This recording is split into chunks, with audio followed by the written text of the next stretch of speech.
今天做个适合下酒追剧的小零食——麻辣花生。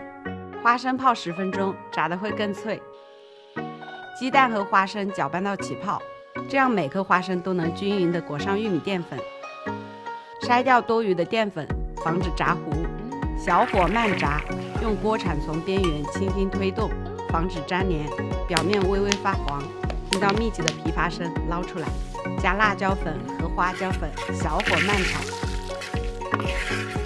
再加盐翻炒入味。每一颗都酥脆饱满，吃起来好过瘾。你瞅法的吗？